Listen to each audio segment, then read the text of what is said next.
El lenguaje es algo tan familiar para nosotros que resulta difícil imaginar la cantidad de relaciones a que da nacimiento y, más aún, los múltiples contactos que debe mantener con los atributos más típicamente humanos a fin de llenar sus funciones de medio comunicante.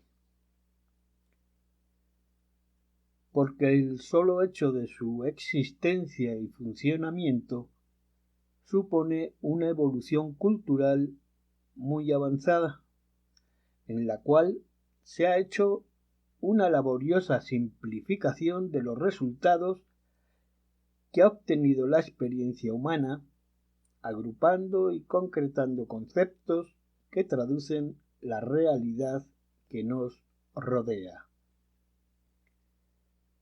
Y cuando, calando ya con hondura, se comparan entre sí dos o más lenguas, aparece claramente definido su contorno de fenómeno cultural, en cuya producción intervienen elementos étnicos y geográficos en no menor proporción que los espirituales. Los elementos del habla, los sonidos del lenguaje, los procedimientos y conceptos gramaticales, los tipos de estructura lingüística, las transformaciones históricas del lenguaje, sus leyes fonéticas, la mutua influencia de las lenguas, las relaciones entre el lenguaje, raza y cultura, las existentes entre lenguaje y literatura, son otras tantas cuestiones que magistralmente se desarrollan en este libro de Edward Sapir. Así es, un título muy, por así decir, escrito en varias publicaciones y por varios autores, de El lenguaje. El lenguaje, introducción al estudio del habla, por Edward Sapir, fue publicado en su primera edición en inglés en 1921. Esto es 101 años antes del presente. La publicación corresponde a la colección Breviarios del Fondo de Cultura Económica y cuya traducción es de Margit y Antonio Alatorre. Esta publicación, en su 10ª reimpresión, fue puesta en su 10ª reimpresión, 1992, se puso en circulación en, ya digo, ahora sí, hace 30 años. Y de este lenguaje, el lenguaje de Edward Sapir, les voy a leer, les voy a compartir el apartado 11, que corresponde a, por el motivo de este tipo de difusión sonora, el lenguaje y la literatura. Tiene varias notas que iré incorporando según nos diga la lectura.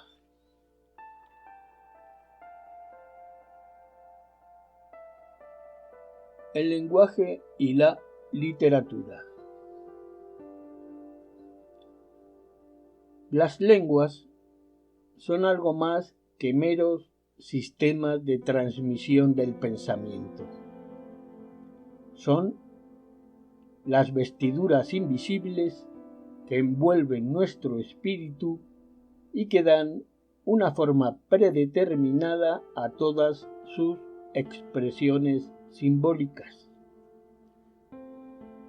Cuando la expresión es de extraordinaria significación, la llamamos literatura. ¿Nota? No podría detenerme a precisar qué tipo de expresión es lo bastante significante para merecer el nombre de arte o de literatura. Por lo demás, no lo sé exactamente.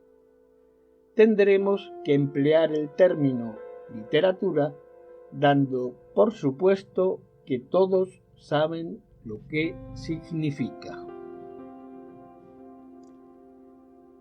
El arte constituye una expresión tan personal que no nos gusta la idea de que pudiera estar ligado a una forma predeterminada, sea cual fuere. Las posibilidades de la expresión individual son infinitas y el lenguaje, sobre todo, es el más flexible de los instrumentos. Sin embargo, esa libertad debe tener sus limitaciones. El instrumento tiene que oponer alguna resistencia. Todo gran arte crea la ilusión de una libertad absoluta. No se perciben en él las restricciones formales impuestas por los materiales, pintura, blanco y negro, mármol, tonos del piano, etcétera, etcétera. Parece como si hubiera un infinito margen de libertad entre la plena utilización de la forma por el artista y el máximo rendimiento de que son capaces por sí mismos los materiales. El artista se ha rendido intuitivamente a la inexorable tiranía de los medios de que dispone. Ha hecho que el material bruto se adapte a su propia concepción. Nota. Esta rendición intuitiva, enfatizado, no tiene nada que ver con una sumisión servil a las convenciones artísticas. Muchas de las revoluciones que han tenido lugar en el arte moderno han estado determinadas por el deseo de hacer que los materiales den de sí todo aquello de que son capaces. Si el impresionista quiere crear la luz y el color, es porque las pinturas pueden darle luz y color. Rechaza la intromisión de la literatura en el arte pictórico.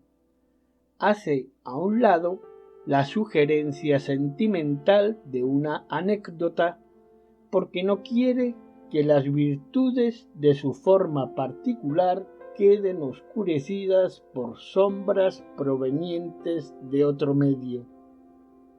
Del mismo modo, el poeta exige, ahora más que nunca, que las palabras signifiquen exactamente lo que significan. Aquí hago un paréntesis para hacer el comentario de que en 1921, en el lugar donde fue escrito y de donde nos remite Édouard Sapir, pues estaban dando lo que es conocido vanguardias, no solamente artísticas, sino también literarias y de varios sentidos.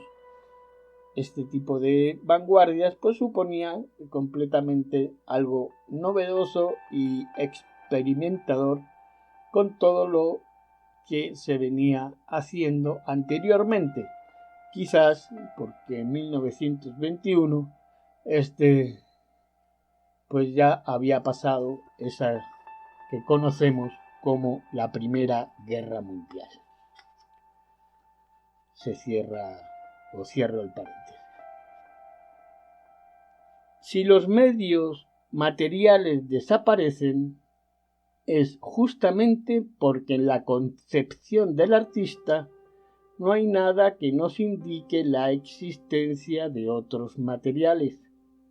Por lo pronto, él se mueve en el medio artístico y nosotros nos movemos con él como el pez en el agua, olvidando que existe una atmósfera extraña.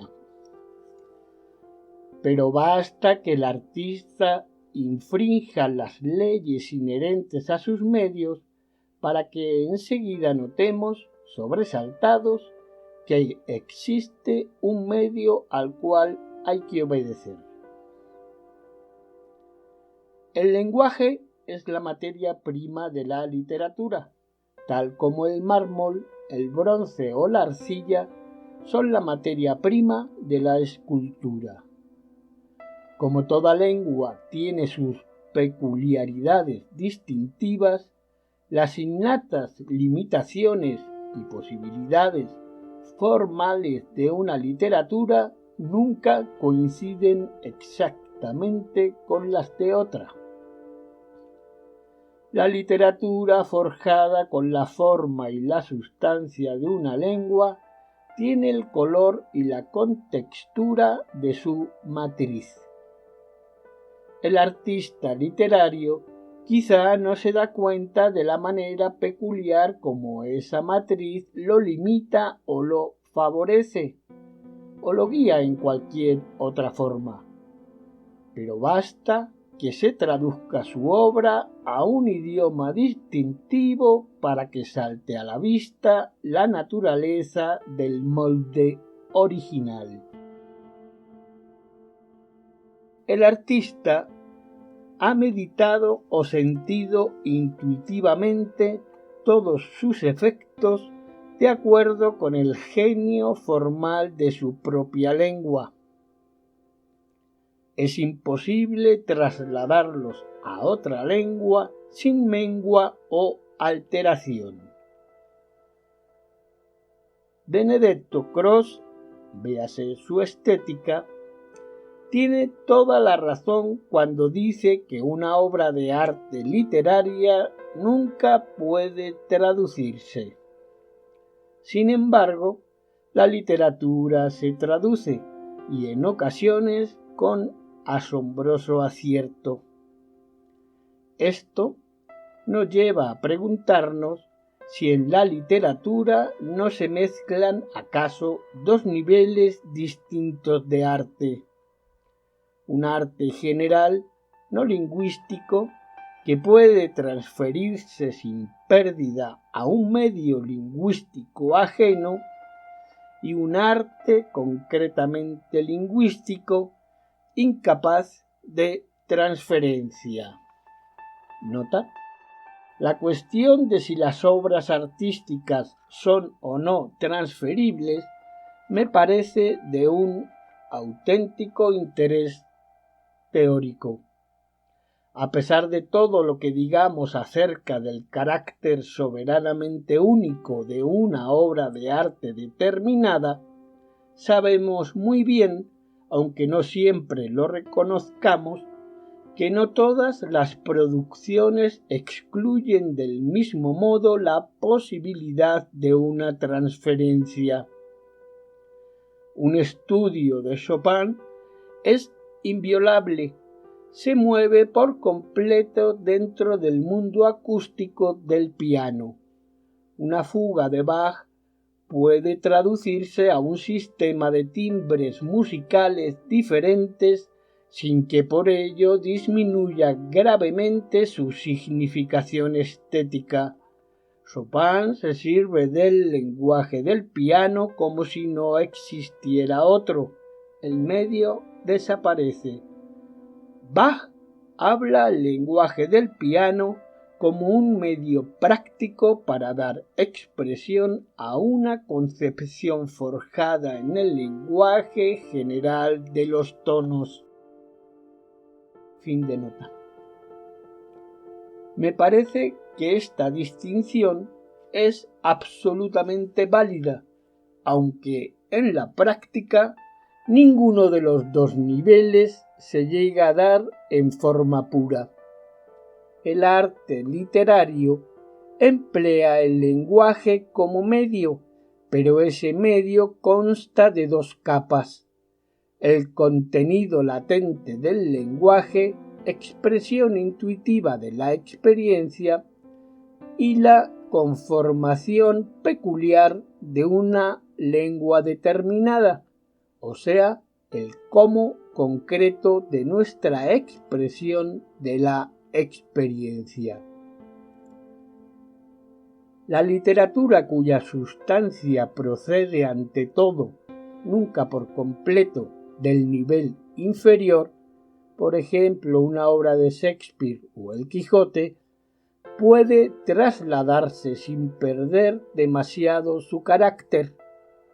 Si su medio predominante es el nivel superior, tomemos por caso un poema de Swinburne o Las soledades de Góngora, es prácticamente intraducible. En ambos tipos de expresión literaria se dan obras grandes lo mismo que obras mediocres. En realidad, la distinción que hemos establecido no contiene misterio alguno. Podemos aclararla en cierta medida si comparamos la literatura con la ciencia. Una verdad científica es siempre impersonal. El medio lingüístico particular en que encuentra su expresión no afecta a su esencia. Su mensaje será tan evidente en chino como en inglés. Nota. Por supuesto, solo si el idioma chino cuenta con el vocabulario científico necesario. Como cualquier otro idioma, el chino puede proveerse de esas palabras sin graves dificultades en cuanto sienta necesidad de ellas. Fin de nota. Pero necesita de una expresión, y esa expresión tiene que ser por fuerza de orden lingüístico.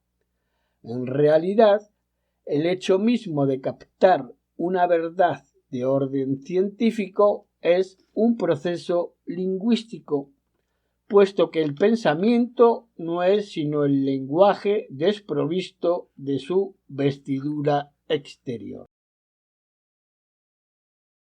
El medio más adecuado para la expresión científica es, pues, un lenguaje general que podría definirse como una álgebra simbólica, cuyas traducciones vendrían a ser todas las lenguas conocidas.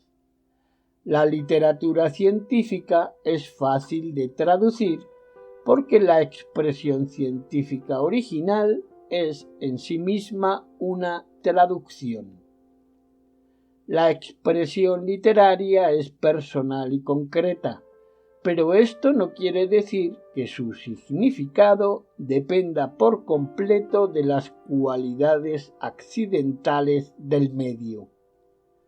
Así, un simbolismo realmente profundo no depende de las asociaciones verbales de una lengua determinada, sino que descansa sobre una base intuitiva subyacente a toda expresión lingüística.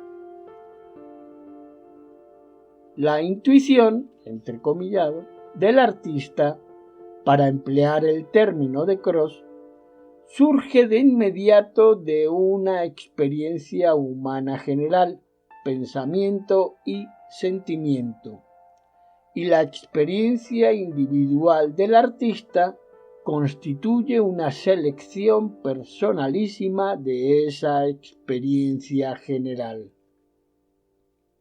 En el nivel personal, más profundo, las relaciones de pensamiento no tienen ya una vestidura lingüística concreta. Los ritmos son libres, no van ligados en primera instancia a los ritmos tradicionales de la lengua que emplea el artista. A ciertos escritores cuyo espíritu se mueve ante todo en la capa lingüística, o mejor dicho, en la capa lingüística general, les resulta un tanto difícil expresarse en los términos rígidamente fijos de su idioma. Tenemos la impresión de que inconscientemente aspiran a un lenguaje artístico general, a una especie de álgebra literaria que se relacione con el conjunto de todas las lenguas conocidas en la misma forma en que un simbolismo matemático perfecto se relaciona con todas las descripciones perifrásticas de los problemas matemáticos que el habla común y corriente es capaz de dar. La expresión artística de tales escritores es a menudo forzada. Suena en ocasiones como traducción de un original desconocido, y de hecho no es otra cosa. Los artistas de ese tipo, un Browning, un Whitman, nos impresionan más por la grandeza de su espíritu que por el acierto de su arte. Su fracaso relativo es de enorme valor en el sentido de que nos indica la omnipresencia en la literatura de un medio lingüístico más amplio y más intuitivo, más amplio e intuitivo que cualquier lengua determinada. A pesar de esto, como la expresión humana no puede dejar de ser lo que es, los más grandes artistas literarios, o por mejor decir, los que más nos satisfacen, como Shakespeare y Heine, son aquellos que han logrado adaptar o ajustar subconscientemente la intuición profunda a los acentos locales de su habla cotidiana. Su arte no nos parece forzado. Su intuición personal resulta ser una síntesis completa del arte absoluto de la intuición y del arte innato y concreto del medio lingüístico que emplean. Así, cuando leemos a Heine, tenemos la impresión de que el universo entero habla alemán. Los materiales desaparecen.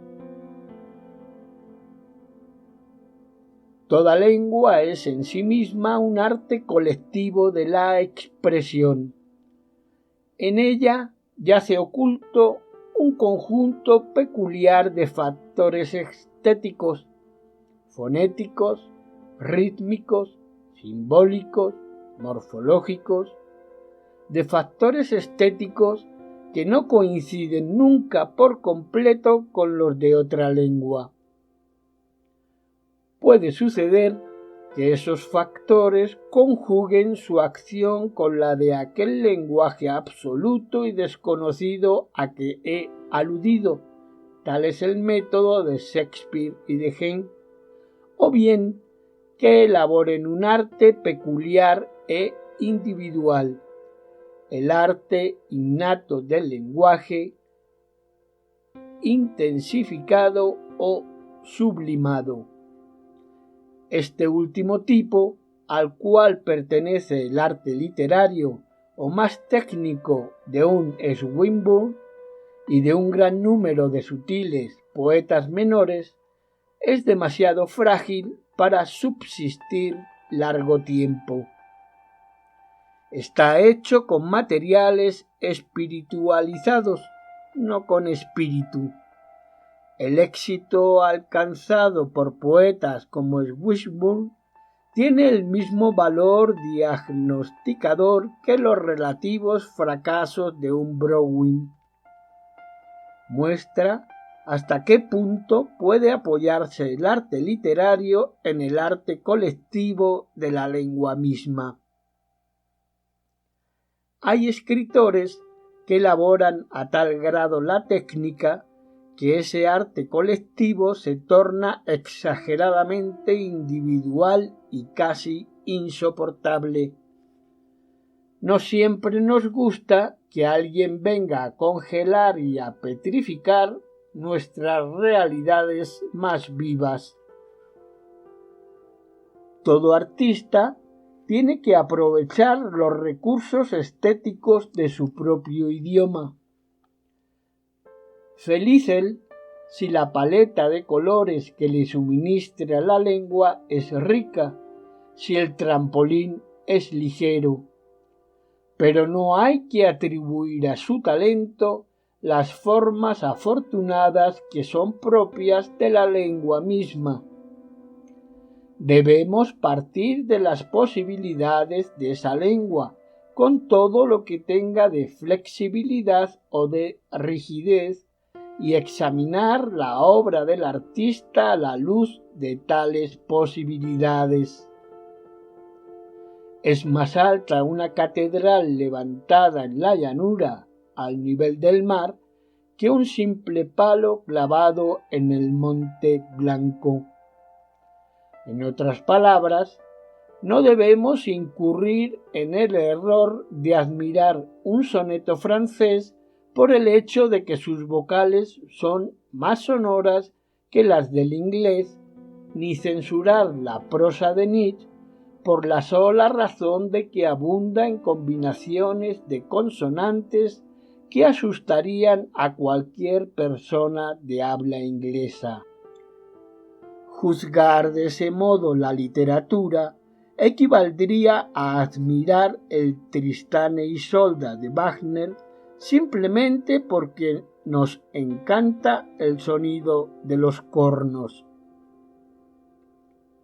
Hay ciertas cosas que una lengua determinada puede ejecutar con soberana maestría y que otra lengua en vano se esforzaría por conseguir. En general, cada defecto tiene sus compensaciones. El sistema vocálico del inglés es por sí mismo más incoloro que el del francés, pero el inglés compensa esa falta con una mayor viveza rítmica. Aún cabe dudar de que la sonoridad innata de un sistema fonético sea tan valiosa desde el punto de vista estético como las relaciones que se dan entre sonido y sonido, la gama total de sus semejanzas y contrastes. Mientras un artista cuente con los elementos necesarios para componer sus secuencias y sus ritmos, poco importan las cualidades sensoriales del material que emplee. Sin embargo, la trama fonética de una lengua es sólo uno de los elementos que dan a su literatura determinado carácter. Son mucho más importantes las peculiaridades morfológicas. Para el desarrollo del estilo es de gran trascendencia el que la lengua pueda o no crear palabras compuestas, el que su estructura sea sintética o analítica, el que dentro de la frase las palabras puedan ocupar diversas posiciones o se vean forzadas a adoptar un orden rígidamente predeterminado. Las principales características del estilo, en la medida en que éste consiste en una técnica para construir y disponer las palabras, se encuentran fatalmente dentro de la lengua misma, tal como el efecto acústico general del verso se debe a los sonidos y a los acentos naturales de la lengua. El artista no ve en esos elementos básicos e inevitables del estilo algo que limite su expresión individual. Lo que hacen, en realidad, es llevarlo a modelar su estilo de acuerdo con la tendencia natural de la lengua. Es muy poco probable que un gran estilo pueda oponerse realmente a los esquemas formales básicos de la lengua. Todo buen estilo no sólo asimilará esos esquemas, sino que además los aprovechará para crear sobre ellos nuevas formas. El mérito de un estilo como el de W.H. Hudson o el de George Moore, nota, prescindiendo de algunas peculiaridades individuales en la dicción, en la selección y en la valoración de determinadas palabras, fin de nota, se debe a que ejecutan con desenvoltura y con economía aquello que la lengua se esfuerza continuamente por lograr. El estilo de Carlyle no es, a pesar de su personalidad y de su vigor, un estilo. Es un manierismo teutónico. Tampoco de la prosa de Milton y de sus contemporáneos se puede decir que sea propiamente inglesa. Casi resulta ser latín, aunque expresado en espléndidas palabras inglesas. Es curioso el hecho de que las literaturas europeas hayan tardado tanto tiempo en comprender que el estilo no es una cosa absoluta impuesta al lenguaje de acuerdo con los modelos griegos y latinos, sino que es únicamente la lengua misma, tal como fluye por sus cauces naturales y dotada de un acento individual lo bastante vigoroso para permitir que la personalidad del artista se ponga de manifiesto como una presencia, no como una acrobacia. Ahora nos damos cuenta con mayor claridad de que hay cosas que en una lengua constituyen un rasgo eficaz y hermoso y que en otra resultan ser un defecto. El latín y el esquimal, con sus formas ricamente flexionales, se prestan a amplios períodos estilísticos que en inglés producirían un efecto fastidioso. La lengua inglesa hace posible y aún exige una soltura de estilo que en chino parecería insípida. Y el chino, por su parte, tiene, en virtud del carácter fijo de sus palabras y secuencias, un frasco compacto, un conciso paralelismo y un delicado poder de evocación que serían demasiado cortantes, demasiado matemáticos para el genio inglés. Si el hombre de habla inglesa no puede asimilar los exuberantes periodos latinos ni el estilo puntillista de los clásicos chinos, puede sin embargo comprender y sentir el espíritu de esas técnicas extrañas. Creo que cualquier poeta de habla inglesa de nuestros tiempos envidiaría la concisión que sin el menor esfuerzo puede conseguir un poetastro chino, He aquí un ejemplo traducido literalmente al inglés. Y hay un poema traducido literalmente al inglés de 4 versos que luego traduce y que leo las notas que vienen. 8. Nombre antiguo del territorio que rodea la desembocadura del Yangtze-Kiang. Y 9. Liaotung, provincia de Manchuria. Hay un poema de 4 versos de arte mayor que no voy a leer en inglés y continúo.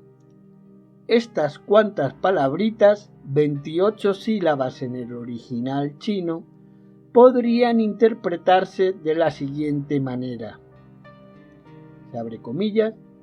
En la desembocadura del río Yangtze, mientras el sol se pone, miro hacia el norte, hacia Liaotung, pero no veo mi casa.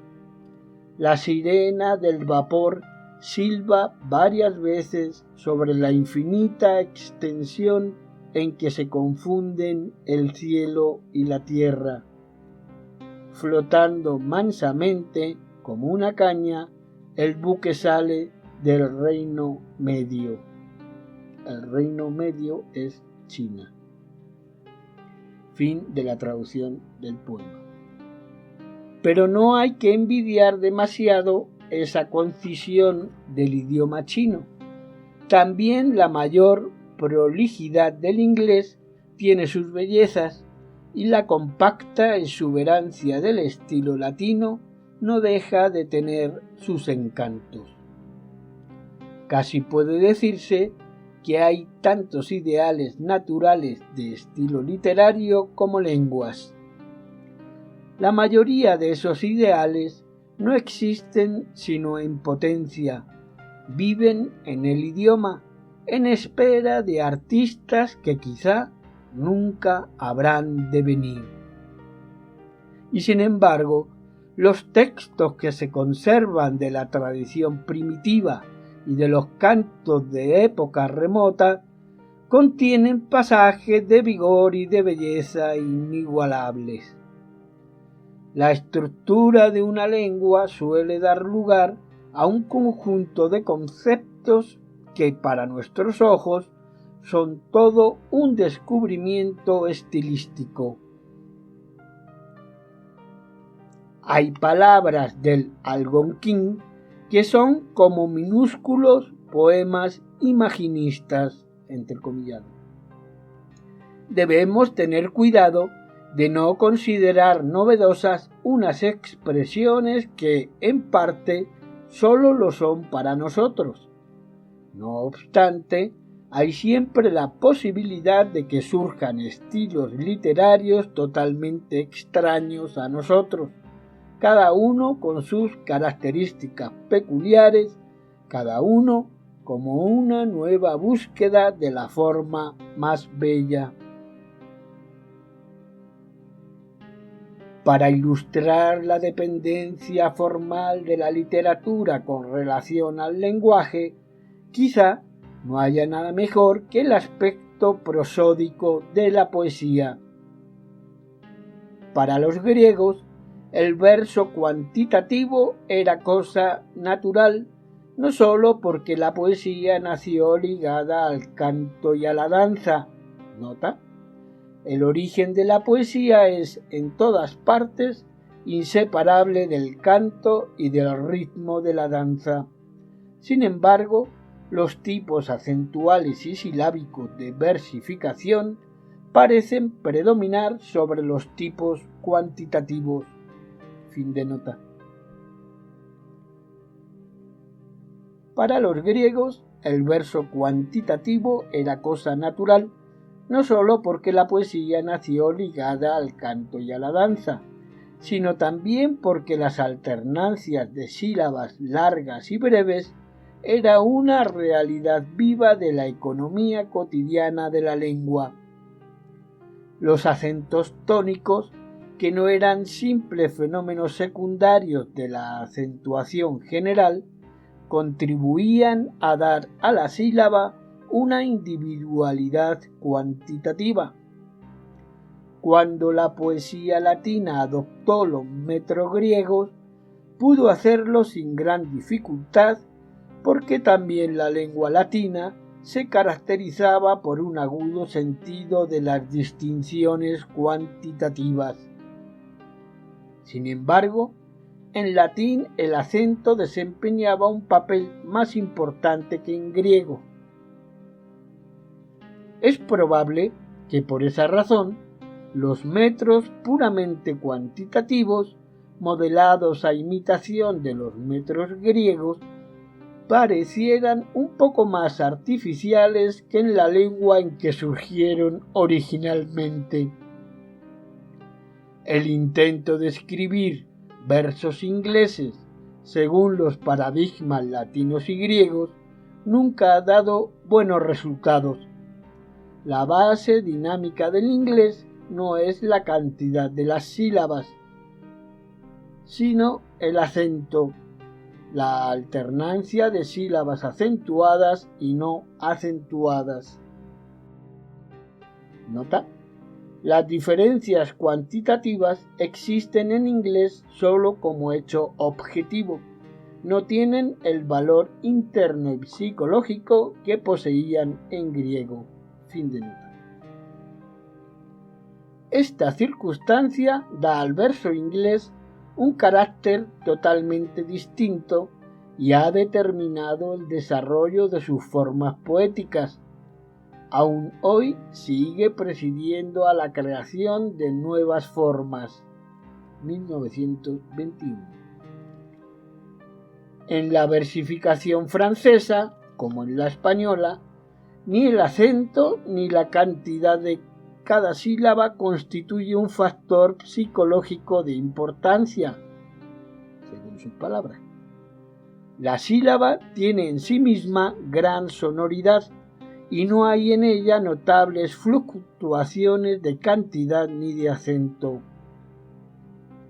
En francés, la métrica cuantitativa o la métrica acentual serían tan artificiales como lo sería en griego clásico la métrica acentual, o en inglés la métrica cuantitativa o la puramente silábica.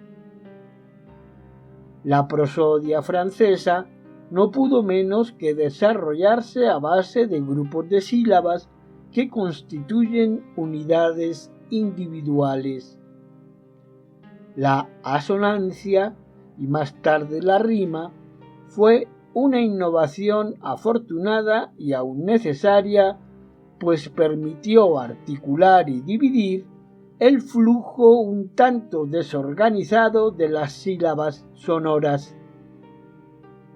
La lengua inglesa acogió con beneplácito el invento francés de la rima, pero de hecho no le hacía mucha falta para su economía rítmica, y vemos en efecto que en inglés la rima ha quedado subordinada siempre al acento, que ha sido un rasgo más bien decorativo, del cual han hecho caso omiso no pocos poetas.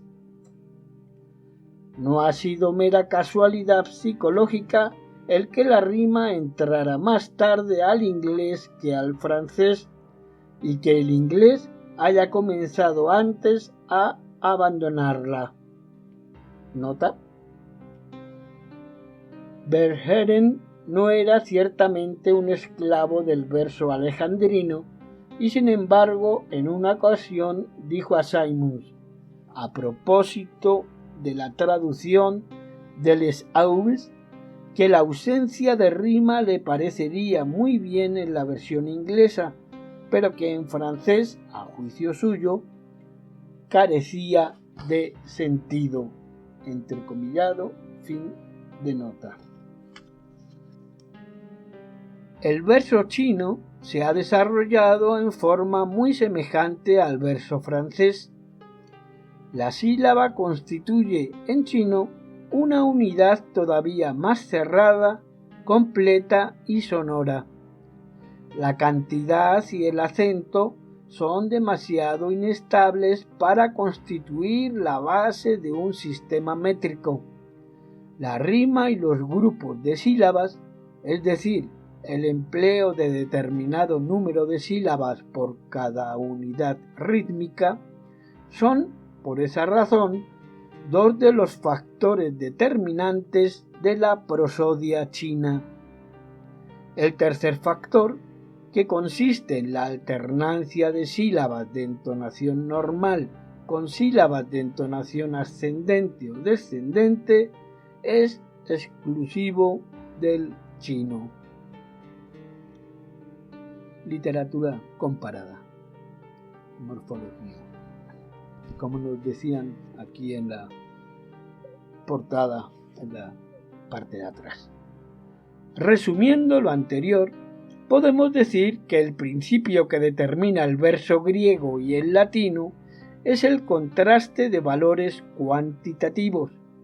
El que determina el verso inglés es el contraste de acentos tónicos.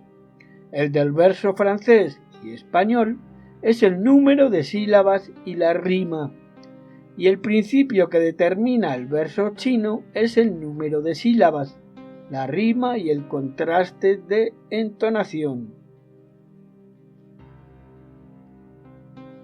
Así podemos ver que nos acaba de comparar 5 lenguas en su sentido musical, entrecomillado lo de musical. Cada uno de estos sistemas rítmicos procede de los hábitos dinámicos inconscientes de la lengua respectiva, tal como ésta sale de labios del pueblo. Basta examinar cuidadosamente el sistema fonético de una lengua y sobre todo sus rasgos dinámicos para poder precisar el tipo de versificación a que ha dado lugar, o bien, si acaso la historia ha hecho una mala jugada a su psicología, qué tipo de versos debió haber creado y creará algún día. Sean cuales fueren los sonidos, acentos y formas de una lengua, y sean cuales fueren las maneras como estos factores influyen en la configuración de su literatura, hay siempre una sutil ley de compensaciones que dejan al artista libertad de movimiento. Si el artista se ve constreñido por ciertas condiciones, podrá dar libre curso a su individualidad en otros sectores. Y lo más frecuente es que la lengua deje al artista suficiente libertad para fracasar por su propia cuenta. No es extraño que las cosas sean así.